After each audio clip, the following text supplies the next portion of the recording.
Piano skill set 12, I will perform first and then talk about afterward.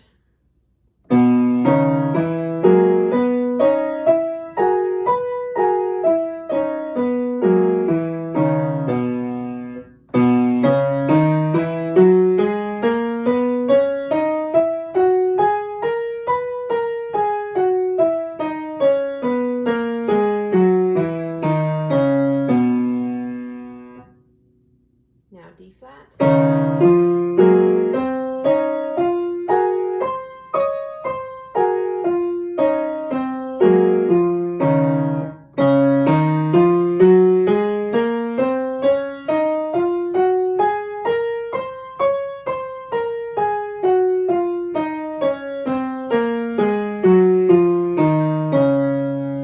G flat.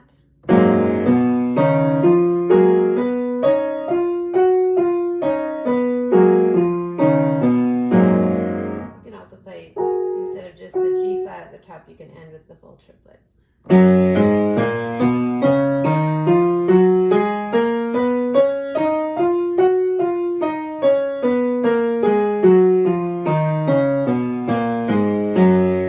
Now F.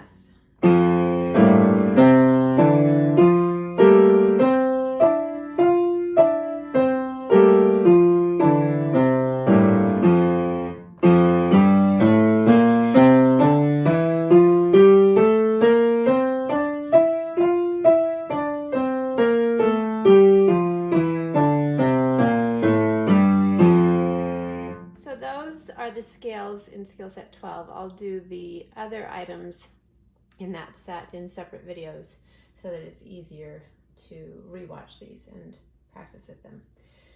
Okay, so now what was I doing and why, and what's the idea behind and the principles behind this skill set? Well, it's the first time you're going to be playing fingering in a scale. Up till this point, we're doing half of a scale picture or a full scale picture, but we haven't had any fingering to think about. We've just been mastering the major pattern of note, whole, whole, half, whole, whole, whole, half. So this is the first time that you're actually having to think of fingering. And the easiest scales, the easiest finger patterns within scales are these ones that I just demonstrated. And I call them, and Jane Tan trained me in these patterns, and she might have, I don't remember if she called them mirror image or if I was the person who gave them that title, but nonetheless, I call them mirror image scales. And that's because of this. Twins, she did use the word twins and triplets, I remember. But twins, they are the mirror image of each other as far as the fingerings. But when they're actually on the keys, we have a 3 and a 2 and a 3 and a 2. So they're not lining up, but if you hold your hands up, they'd be the mirror image. And then the triplets do the same thing, okay?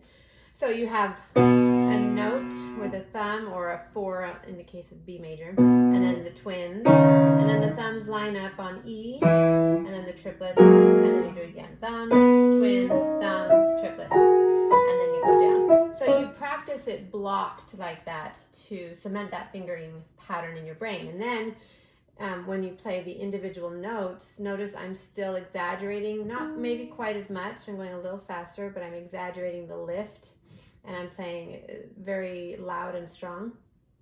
Now, if you can, try to start transferring your weight from one finger to the next. If not, we'll work on that later. But what I mean is, instead of kind of like a reverberation on every note that just kind of sticks there, use that energy and transfer it to the next note so that we start to get the feel of the energy moving through our hand that we'll need when we go faster. But my priority is still to strengthen your fingers to get you in the habit of a strong joint here. But you notice I did tilt my hand a little bit. So that is one of the techniques we need for speed, is to tilt our hand so that we're in this efficient posture with our hands that can help us do the least amount of movement possible. So strong, coordinating, a little bit of a lift still. Now I'll show you without, So that one I tried to transfer the weight. So when the power comes down on the key, I'm kind of transferring that to the next note. I'll show you how it would look if I didn't do that. See,